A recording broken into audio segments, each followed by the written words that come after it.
Tom Clancy is here. He's the author of several best-selling books, including The Hunt for Red October, Patriot Games, and The Sum of All Fears, just to name a few.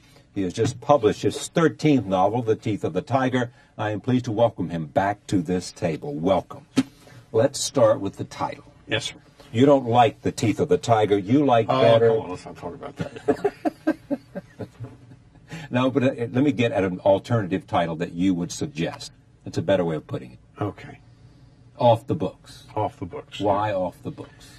Because the book focuses on a fictional agency that operates outside the budget process. Right. And has freedom to do whatever they want to do, and Correct. nobody is taking an accounting of them. Exactly. And if that doesn't work, they have signed presidential pardons in a safe deposit box. You have here the central characters are younger than Jack Ryan. Jack Ryan is now president. Actually, ex-president. Ex-president, right. But he'd been president. So did you sit at home and say, in front of your computer, and say, I got to create this time a new generation of guys like Ryan, who you have said before is kind of your model of who you'd like to be? No, what happened was I had to think through a theoretical government agency that actually sends people off to see God. Right. And who does what? They send people off to meet God. I know. So they kill. Yeah. And so you're exploring the idea of how would you set such an agency up in such a way that it could remain covert? And the only way to do that is keep it outside the budget process, so nobody on the Hill would know that these people exist, because Capitol Hill is about as leaky as a colander. Well, don't we have a bunch of stuff off the books anyway in our government? Only, yeah, but those are things that they don't tell the Congress. Like the stealth fighter, for example.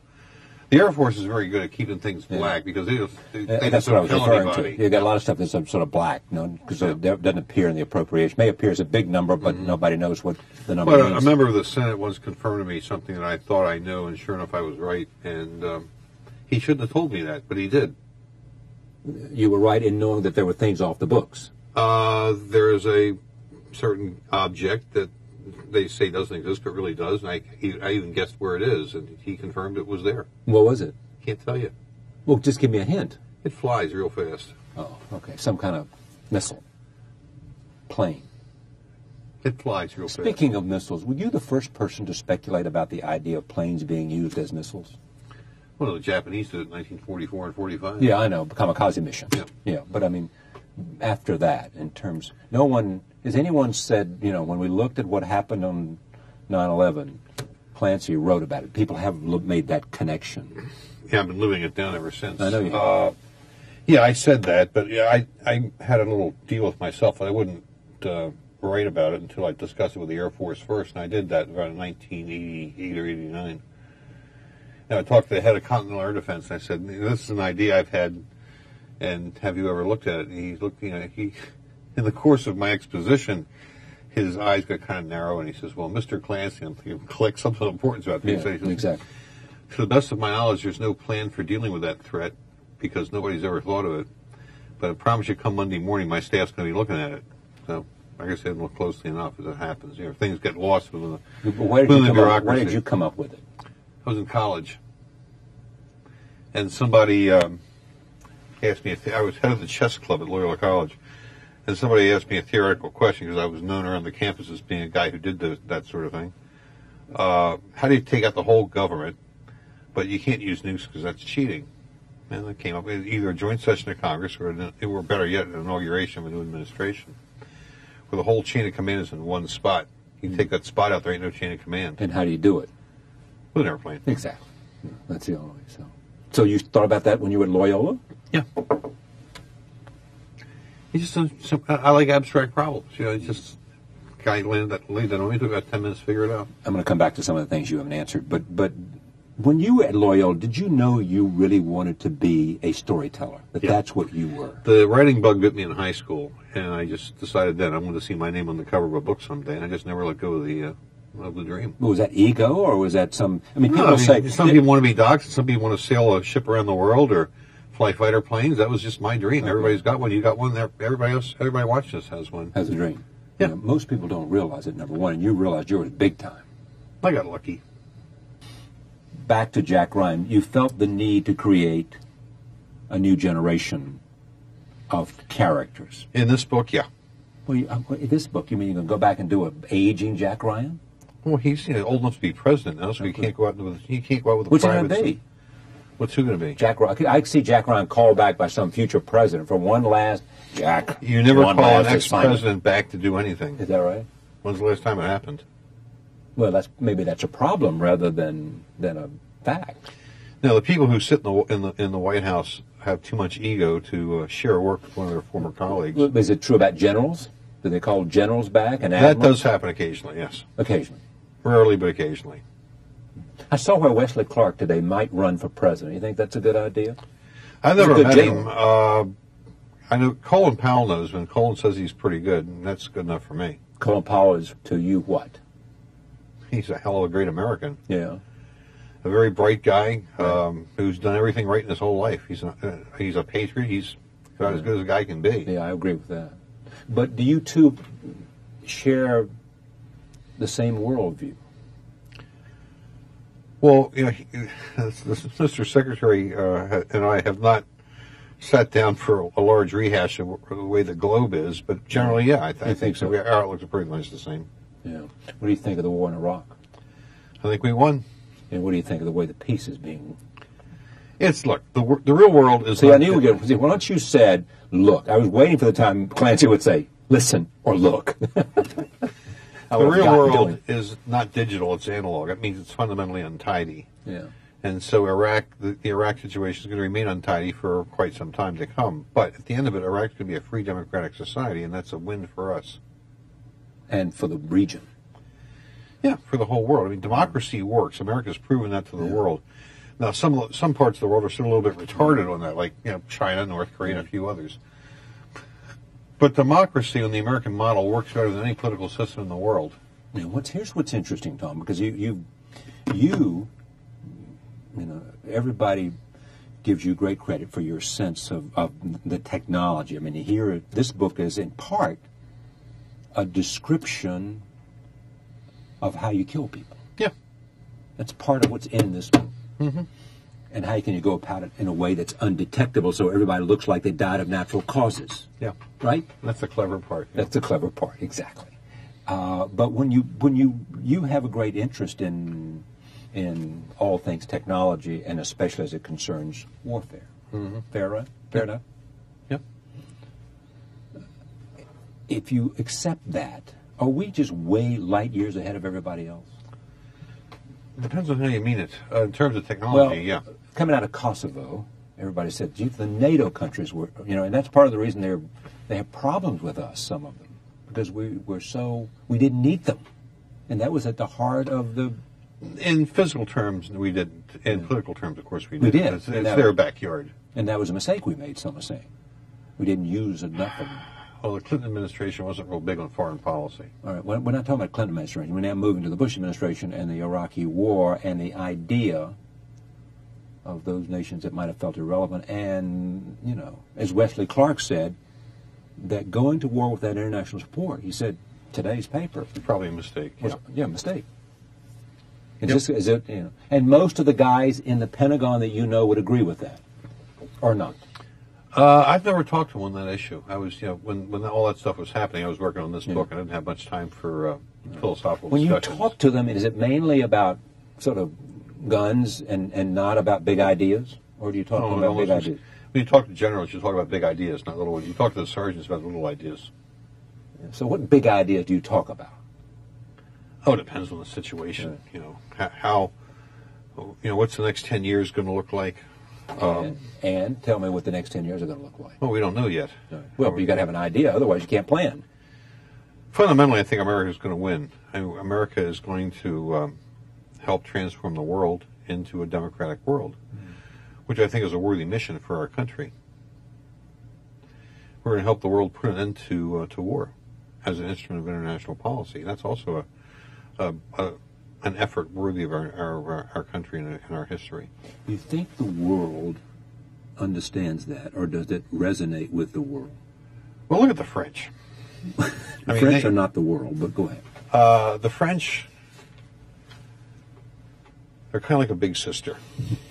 They think they know better than us, but we're the one who went out and made the money. and they're offended that we still don't take their advice. Well, tough world, but we've grown beyond that. Or don't think we need them. I don't know if I go quite that far. Well, but I'm talking about how their perception, not the reality. The French have this amazing love-hate relationship with the United States. They eat McDonald's, but they burn the places down. Yes, exactly. They asked Disney World to invest in their country. Yeah. They didn't burn it down. They just simply, they actually painted around it. But they asked Walt Disney to invest money in their country, and then when it's done, they call it a cultural Chernobyl, which I thought was very bad manners. And now it's one of the great tour sites in Europe. It was probably built in the right. It probably should have been built in Spain, but I'm not on the board of Walt Disney. It's a love-hate relationship we have with them, and when the Germans are making noise, they love us. Here's what interests me about this, because you talk about the next 10 years.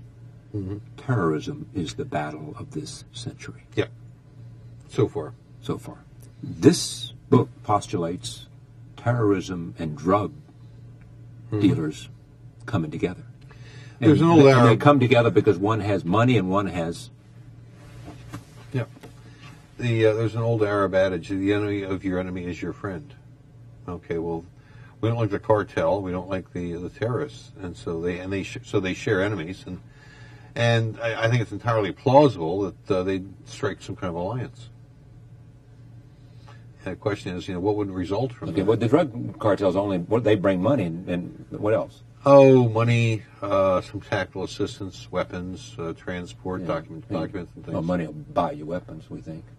Well, it helps if the guy has weapons to sell. How should we fight the war against terrorism?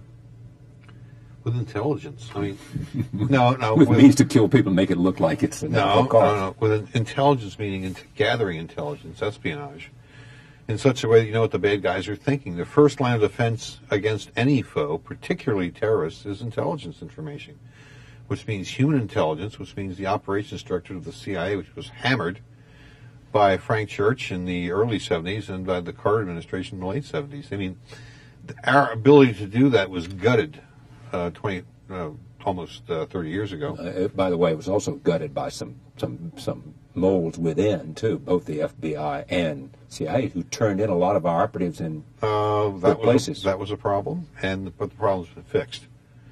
We hope. You can never really be sure. That's the crazy part about the intelligence business. You never know what the score is. Yeah. However, CIA is an agency of about 17,000 people, of whom maybe 500 are field spooks. Right. And that's a big tail and not a very big dog. We threw away a lot of our human intelligence capabilities over 20 years ago. And although we're not just now starting to hire people and train them to bring that capability back, it takes upwards of 5 years for these guys to be effective officers. So just because we're funding it now doesn't mean you flip it on like a light switch. Right. It takes time. Yeah. And terrorists, it is said, are the hardest to... Some terrorist organizations are actually family members, and it's kind of hard to infiltrate a family. And the other thing that the members of Congress have trouble with is that, quite simply, if you want to go down a rat hole, you better have some whiskers. And they don't want any good, upstanding Americans to have whiskers. I'm sorry they can't all be, But as having whiskers, you got to use the same tactics they do. Is that what whiskers means? Short of things like cold-blooded murder, yeah. But to look and act like them. The FBI had an agent named Joe Pistone who infiltrated the mafia. Right. And he wrote a book about it called Donnie Brasco, My Life in the Mafia. And then they made a movie about it. And he got in so far that he almost became a made man, at which point there was a collective panic in the FBI when the director looked up and said, how do we tell a federal district court judge that a sworn special agent in the FBI is now a made member of the mafia? And that's when they had to cut the operation off.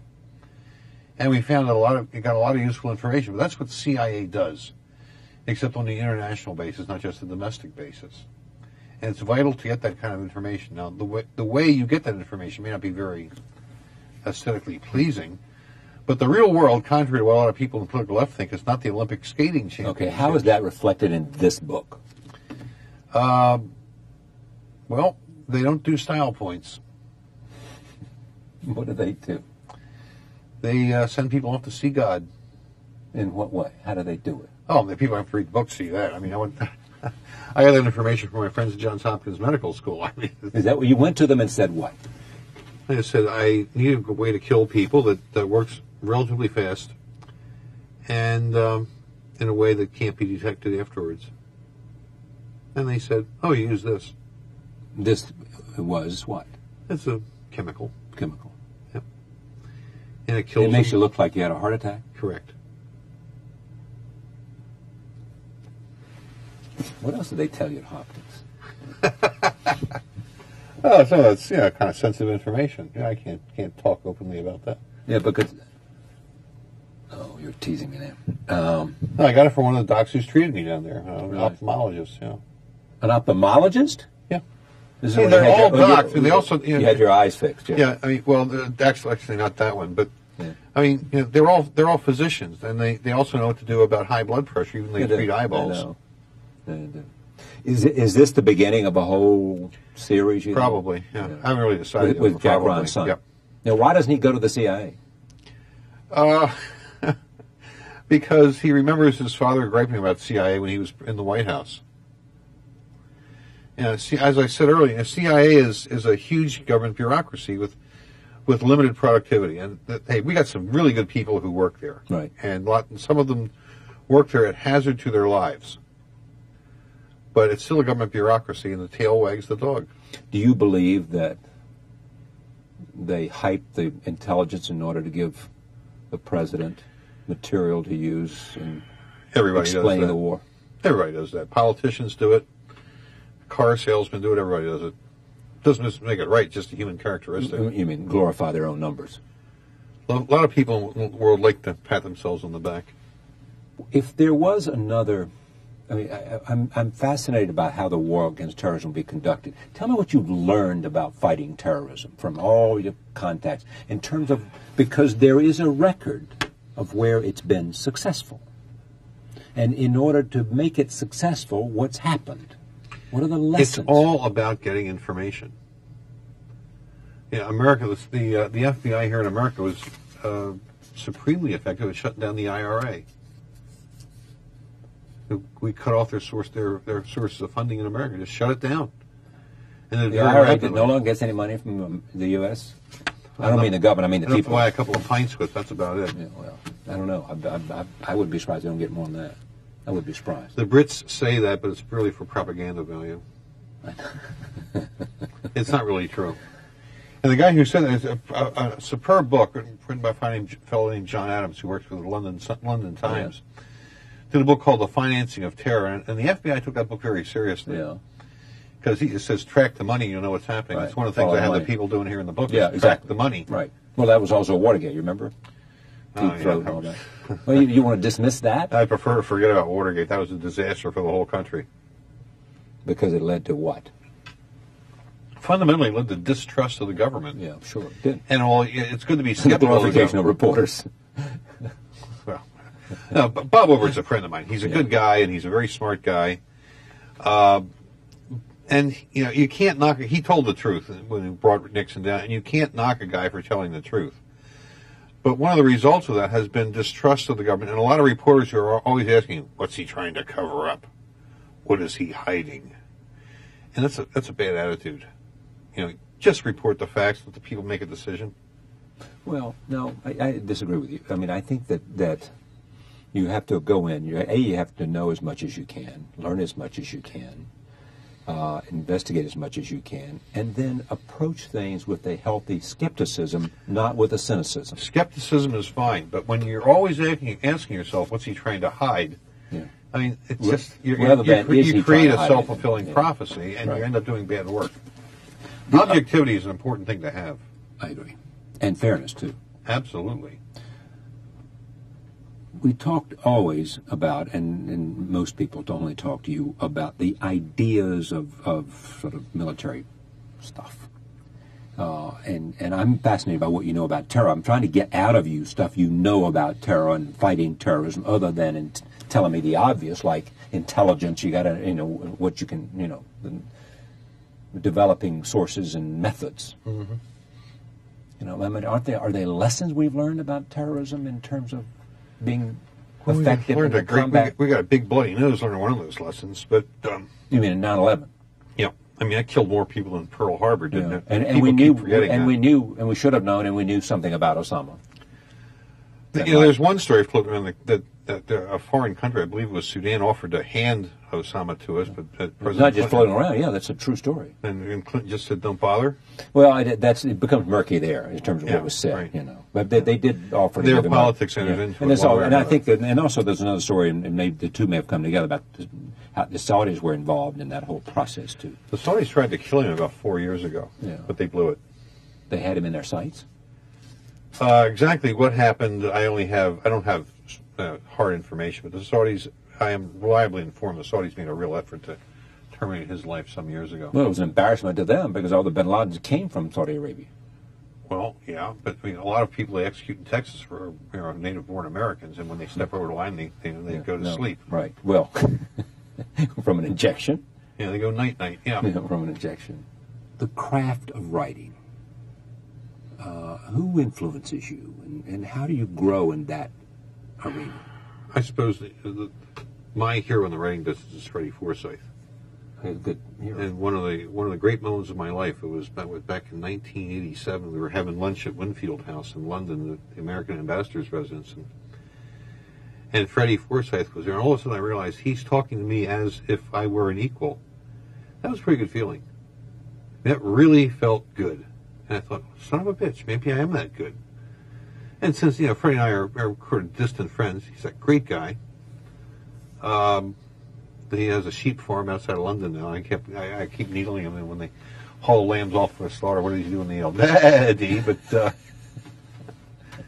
But he's a brilliant writer. He's the guy who really invented the modern thriller. The James Bond stuff was essentially a comic book without the pictures, but when Freddie wrote Day of the Jackal, he made it a legitimate art form. Which was essentially a true story, wasn't it? Yeah. How that happened? This was the attempt of somebody coming out of the Algerian War wanting to assassinate de Gaulle. And a big hunk of the French army was trying to kill de Gaulle because of that. And Freddie Forsyth was in a junior reporter with one of the London papers. It might have been the Express, but I'm not sure. And he was the only one of them who spoke good French. He could pass as a native in Paris. And so he kind of got adopted by MacArthur, or by de Gaulle's detail. And he'd hang out with him and have drinks and smoke cigarettes and listen and tell stories. And listen to stories. And finally he kind of adopted them, and they started telling him all their stories. So Day of the Jackal is an amalgam of like 6 different plots to kill de Gaulle. So Fred Forsyth influences you. Oh, yeah. You look at his, and who else? I mean, who else is in Tom's pantheon of... Actually, I think the best writer in America right now is a fellow named John Varley, but he John Varley, Varley. He writes science fiction, so he doesn't get any respect. But I find him a captivating writer. Yeah. Who else? Oh, Sir John Keegan for Keegan's history. Great, but that's nonfiction. Well, okay. Well, so are some of my novels when you think about it. But really, somewhat. How so? Oh, figure it out, Charlie. I mean, what I write about tend to be real capabilities and things that have really happened one way or another. I just organize them a little better than reality does because novels are digital and reality is analog. Yeah, that's a nice expression. I hadn't heard you use that before. Tom Clancy, The Teeth of the Tiger, a novel. Listen, this many readers can't be wrong about Mr. Clancy. He is a born storyteller. He does know his stuff about military and intelligence and things like that. And he said he puts it together in a digital rather than an analog manner. Thank you. My pleasure, sir. My pleasure, sir. Always good to see you, Charlie. Thank you. Great to see you. As it talks. You have here, the central characters are younger than Jack Ryan. Jack Ryan is now president. Actually, ex-president. Ex-president, right.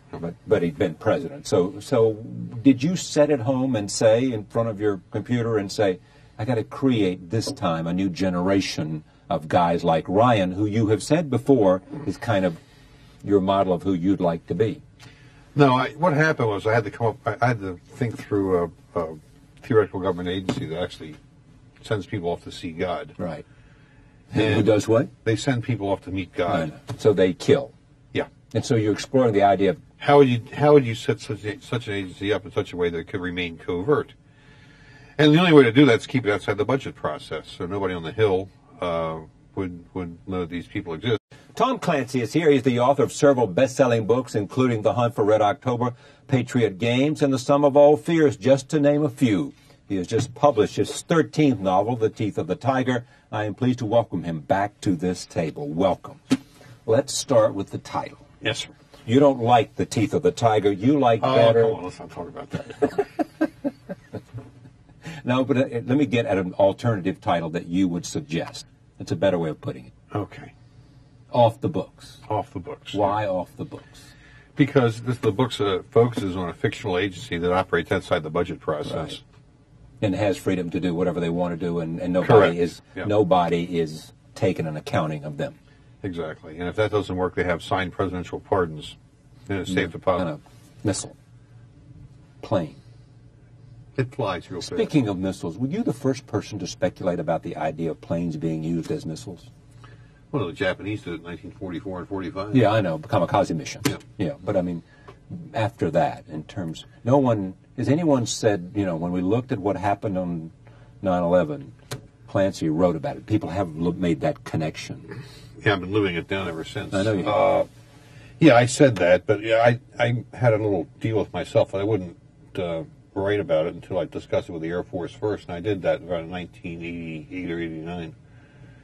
And I talked to the head of Continental Air Defense, and I said, this is an idea I've had, and have you ever looked at it? And he looked, in the course of my exposition, his eyes got kind of narrow, and he says, well, Mr. Clancy, I'm thinking, click, something important's about to be said. Exactly. To the best of my knowledge, there's no plan for dealing with that threat, because nobody's ever thought of it. But I promise you, come Monday morning, my staff's going to be looking at it. So, like I said, look closely enough as it happens. Things get lost within the bureaucracy. Where did you come up with it?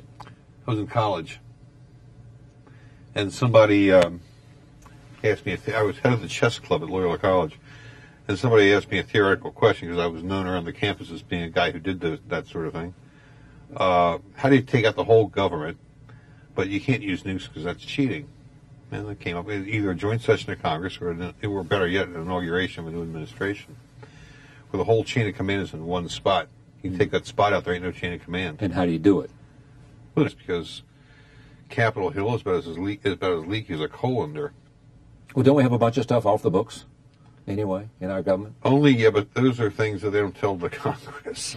Like the stealth fighter, for example. The Air Force is very good at keeping things black because they that's what I was referring to. You got a lot of stuff that's sort of black, because it doesn't appear in the appropriation. May appear as a big number, but nobody knows what the number means. A member of the Senate once confirmed to me something that I thought I knew, and sure enough, I was right. And he shouldn't have told me that, but he did. You were right in knowing that there were things off the books. There is a certain object that they say doesn't exist, but really does, and I even guessed where it is, and he confirmed it was there. What was it? Can't tell you. Well, just give me a hint. It flies real fast. Oh, okay. Some kind